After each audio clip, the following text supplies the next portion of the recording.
All right, hi everybody. This is Beth Branham from Opportunities Inc. again, and I have Brett Gillio with me from Big Sky Therapeutic. Today we're going to be focusing on choices. Okay, so a big part and subject around choices is the power of will. Um, we can't make someone do something unless they're willing, and the only person that we have control over is ourselves. So a good shift that we want to try and get to, instead of, how can I make my child behave in a certain way, we want to try and flip that script and we want to look at how can I help my child choose to behave in a certain way and really give them that power.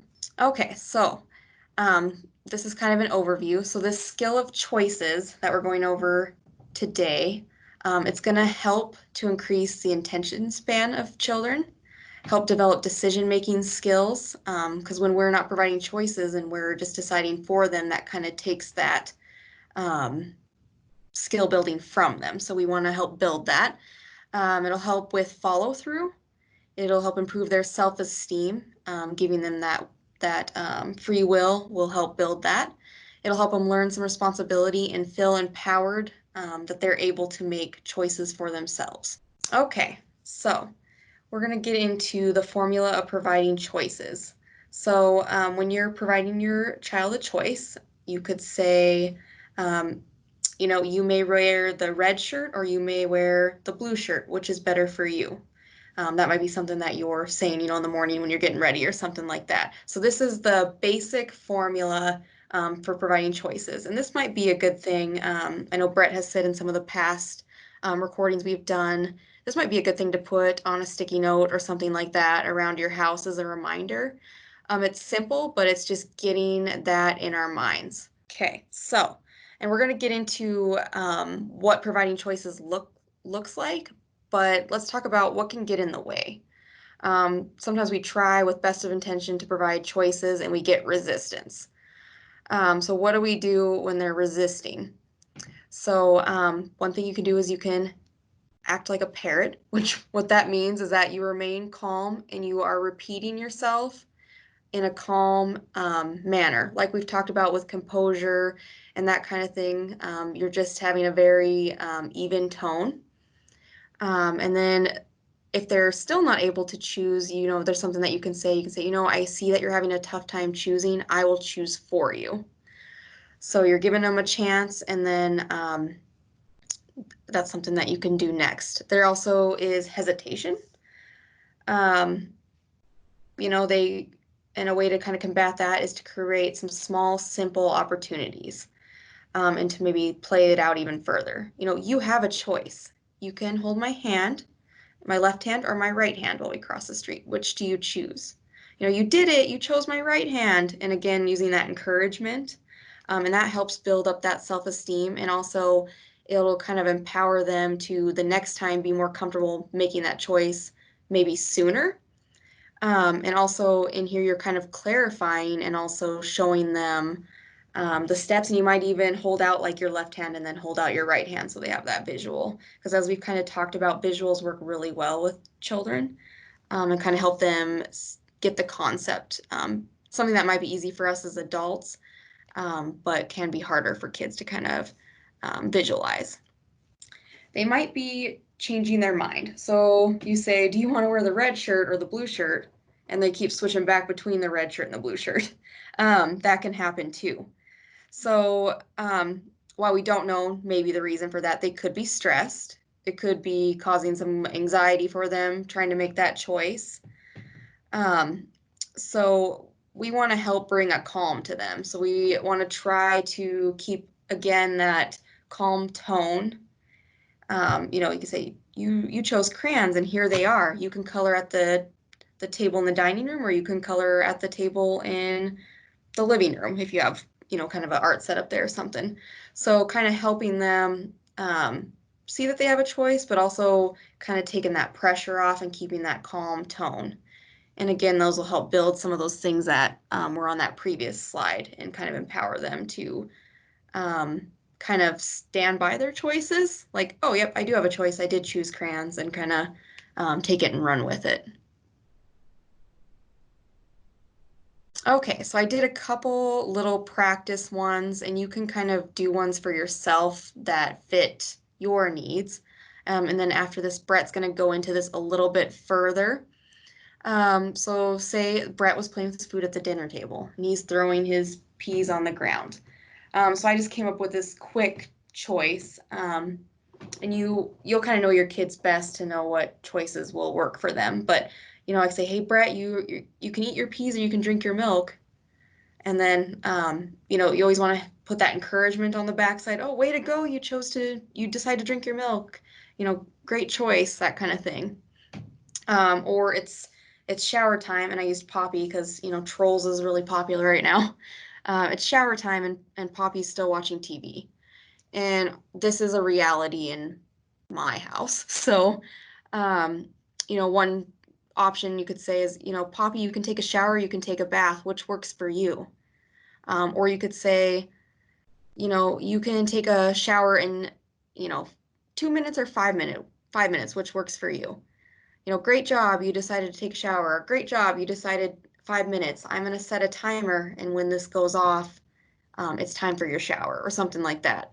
Um, and then here's another one for Elsa, because again, Frozen's like super popular as well. I think we watched Trolls and Frozen a bunch of times. So say Elsa's jumping up and down on the sofa. You could say, Elsa, you may sit on the sofa or you can sit on the chair. You decide to sit on the sofa, way to go. Another option if they're jumping on the sofa could be, our couch is for sitting, thank you, way to go, that kind of thing. So um, I think that this is kind of hard at first to come up with, but once you get going and kind of get it in your routine, and again, kind of get used to that, choice formula, it can be a really useful tool with children. So I'm going to let Brett go in a little further on this.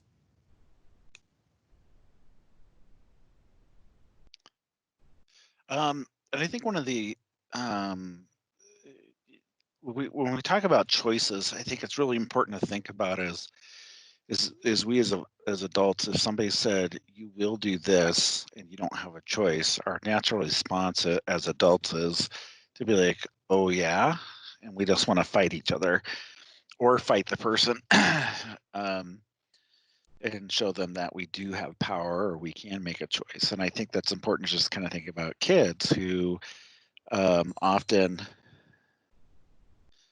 um, sorry, um, kids who often that they have choices, and it's really important um, that we give them that choice so they feel empowered, because otherwise they're going to fight and resist us quite a bit here. Um, so what I did is I kind of when we talked about choices earlier, on the very bottom of this slide, it says you have a choice. You may blank, do option A, or option B, which is better for you.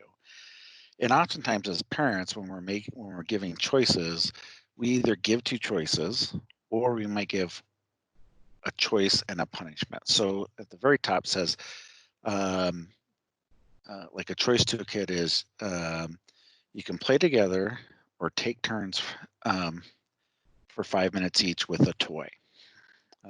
That would be two choices. So it gives the kids one, you can either play together or you can take turns with the item.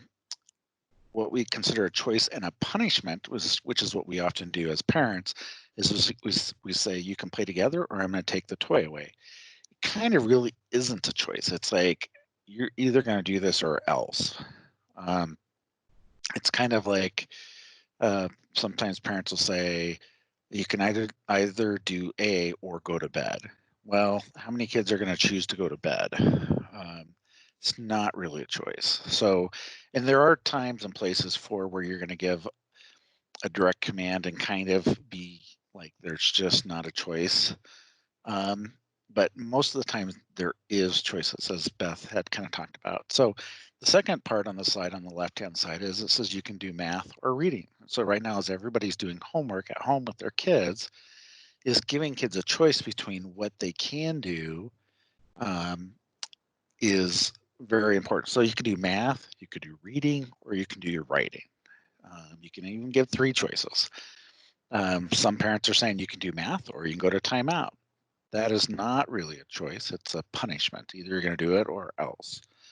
Um, Again, on the left hand side, so parents often fight their kids with food. So um, eat your broccoli first or your Brussels sprouts first. You can take 2 bites of the broccoli and 1 bite of the Brussels sprouts. You can eat the noodles first and then eat your broccoli. Um, those are 2 choices. Many of us grew up with you can eat your dinner or stay at the table all night. So again, that's really kind of not a choice. It's a punishment. It's either going to do it or else. Um, Often, this is one parents do often. It's like we want to read books with our kids, so we'll say, "Which book would you like to read?" And kids will often um, make a choice about a book, and they feel empowered, and they're more likely to be engaged in that book if they choose it. So that's very helpful. And then, kind of like as people, if you have if there's more than one child in the home, trying to get them to play together nicely and interact with each other. So it's sometimes you have to give them choices like each of you can play in a different room, or you may play in your room, or you may play outside. So if they're having a hard time, you sometimes just give them choices. Hey, do you want to play in your room? Want to go outside? Um, those are some choices for them to play. Um, I'm trying to think of a couple other choices. Let's say they both want to go outside. So you could say, hey, you can play in your room, you can play inside, or you can play outside. Um, but you cannot play in the same room together. And so you kind of put a boundary around that choice. So this does take a lot of practice to learn to give choices. And again, what we're not saying is that that you that you cannot just say, hey, you have to follow this direction, because life happens and we have to follow directions. There's sometimes that it's just very important. We need them to do what they need to do for safety reasons. And um, so giving choices when you can empowers kids. And then when you have to be very direct um, and say, here's the rule, you have to follow it, kids are more likely to follow it because they don't feel that resistance to um, kind of counter you on everything, because they just don't have a lot of choices in life. So hope that made sense.